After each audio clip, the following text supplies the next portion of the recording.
Instead, it was Nick Foles who played hero tonight after he replaced Carson Wentz back in Week 14. That guy laid the foundation for this team. Welcome back out to Oxcart Days. It's a beautiful day down here. The food's even better, so make sure you come down to Crookston. And since we're in Crookston, let's talk some Crookston football. The Pirates are exactly 2 weeks away. UND taking on NDSU in volleyball. And I bring in Mark Pryor, head coach of the Fighting Hawks. Coach, last year it sold out. Lamoureux twins with me, the heroes of the United States. And Jocelyn, I'm going to first start with you. Talk about that goal. It was the deke of the century. Out here at the French Fry Feed, I'm joined by head coach Bubba Schweigert, and you're already digging in there, Coach. Yeah, these fries are something else. What a great event. Absolutely. I'm live inside the High Performance Center where the UND spring game just finished up. I'm joined by defensive coordinator Eric Schmidt. First off, we're here ringing the Salvation Army bells, raising money for an absolutely great cause. We're going to be here till the end of the show, so make sure you come out and drop some change, of course, in the sports bucket this time. Inside the Vivint Smart Home Arena where the UND men's basketball team falls to Arizona 100-82. The Wildcats shot 10% better from the field than their season average. Reporting at Super Bowl 52, I'm Mark Pearson, WDAZ Sports. He interviewed with 5 other teams, but decided Minnesota is where he wanted to go. Today, the Twins hired their new manager, Rocco Baldelli. The UND hockey team couldn't wait to get back on the ice after their disappointing series against Western Michigan. A week after being swept by the Broncos, the Fighting Hawks swept non-conference opponent Alaska Anchorage. Today marked TJ Oshie's day with the Stanley Cup. After winning his first cup with the Washington Capitals this past season, Oshie brought it back to the town where his hockey career really took off. Oshie spent about 3 hours in Warroad this morning. The North Dakota high school boys hockey world has revolved around Grand Forks Central for the past 2 seasons. The Knights have won 2 consecutive state championships. The UND football team was left disappointed on Sunday when the selection committee didn't call their names to make the playoffs. Fighting Hawks fell on Saturday 31-16 to Northern Arizona and knew their chances were slim. A lot has changed this racing season for one local driver.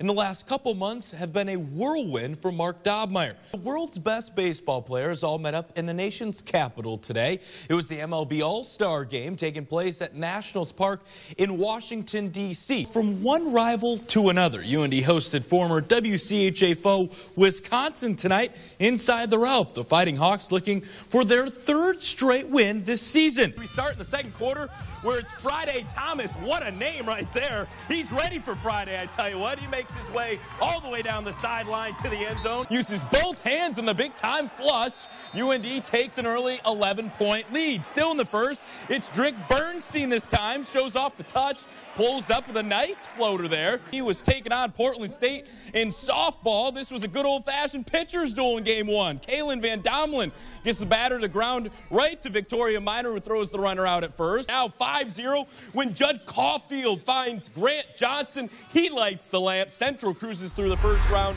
with a 10-0 win and will take on Minot tomorrow at 6:30 right here on WDAZ. And a great start for Minnesota. Brian Dozier is the leadoff man, and he smashes one to left center field. That's gone, and it's 1-0 Twins. They weren't done in the first. It's Eddie Rosario hitting an absolute rocket to right field. That's out of here, and it's 3-0. Tom Brady not only had 1 chance, but 2 chances to lead his team back in the Super Bowl, but he couldn't get it done. Instead, it was Nick Foles who played hero tonight after he replaced Carson Wentz back in Week 14. That guy laid the foundation for this team. When he went down, the foundation had been laid so strongly that we weren't easily swayed by anything. We lost so many guys throughout this journey, and Carson just gave us that confidence every time we stepped on the field at the beginning of the season that we weren't going to lose. And every time we stepped on the field, that's what we expected. Whatever play Doug called, I was just going to go out there and rip it. And, you know, that was sort of our mindset going into this. We had to play a strong 60 minutes, and it took 60 minutes to win this game. What's this mean for Philly? Man, I know they got a city on fire right now. We can't wait to get back. But it's one of those things that even our team embodies that city, man.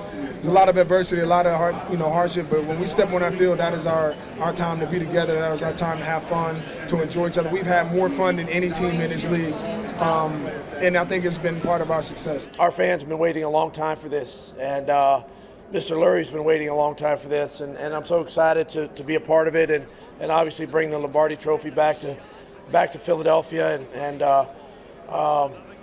just can't wait to get back there and celebrate with our fans. Nick Foles, who started the season as a backup quarterback, now in February, leads his team to a Super Bowl. Last player to do that, Mr. Tom Brady himself. Reporting at Super Bowl 52, I'm Mark Pearson, WDAZ Sports. Now we turn it over to our Hometown Star segment, where this week we look at a high schooler who inspires her team with her leadership, strength, and perseverance. Alyssa Mulroy is a senior at Red River High School. She is a two-sport athlete and is a consistent leader throughout her daily routine. She's a leader. She's a senior captain on this team, was a captain as a junior last year, and has been around the program for 5 years on the team as an 8th grader. So she knows the tradition that Knight Rider hockey has, and she has those leadership qualities as well. But as Alyssa prepares to skate into her senior season, something is missing. Her mom, Janelle. She meant everything. She was obviously a leader and a hero to me when I was growing up. And now that she's not here, I'm just going to have to figure it out on my own. Janelle Mulroy passed away 2 weeks ago with cancer, but her legacy will live on through Alyssa. She for sure always taught me that there's people that are less fortunate than us, so you always have to give back to them, and that we're blessed, even with the time that we had with her. I think I'm doing everything in my life in honor of her, including this season. I'm just going to try and work my hardest and do my best. And according to Alyssa's teammates and coaches, that's exactly what she's done. Alyssa is one of the strongest people I know. I honestly don't know how she's been able to be as strong as she has. Alyssa's one of the strongest kids I've ever met. Every time she's been at the rink since the situation, she plays hard. She has her normal joking self telling me I am biased towards the forwards, and just those little things that Alyssa has always had, and it makes you pretty proud that she's out here and doing her best. And as this team leader laces up her skates for her senior season, she'll take the ice surrounded by the support of her team, her family. Pretty cool anytime you have 19 sisters to come to at the rink every day to kind of help make things a little better, and always have your back. And that's the thing that we teach with our team, is we're a family here, and we have each other's back, whether it's on the ice, off the ice, and that helps us grow as a team and as people. One way the team showed their support was by hosting their Stick It to Cancer game on Friday night. This event was, for a very big cause, something very dear to our hearts. The fundraiser exceeded their expectations. The Knight Riders raised over $34,500. It's absolutely amazing, the support that we had tonight and all the money that we raised. We never expected that. It's truly amazing the people that came and supported. Even if they didn't show up to the game, they still donated. Even though Grand Forks won the game 4-0 against Williston, no one was looking at the scoreboard. The biggest part was when I looked up to see my mom, and she wasn't there. Sorry. And she wasn't there for my reassurance and support. A captain with her team, her community behind her.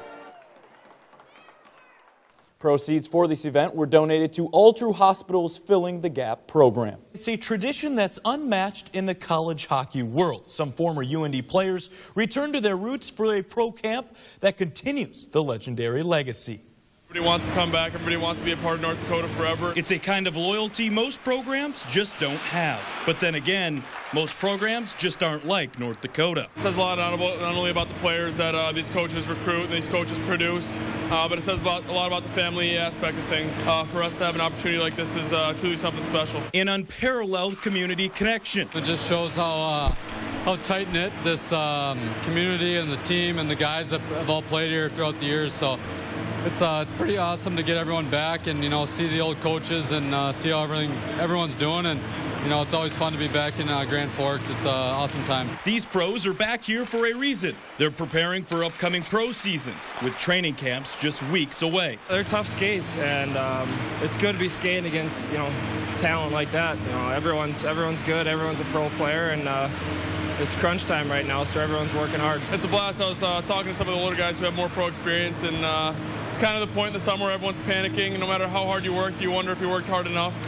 And to get out here and size up against some great NHLers, some experienced NHLers, it's a great opportunity. We're trying to push the pace as much as we can.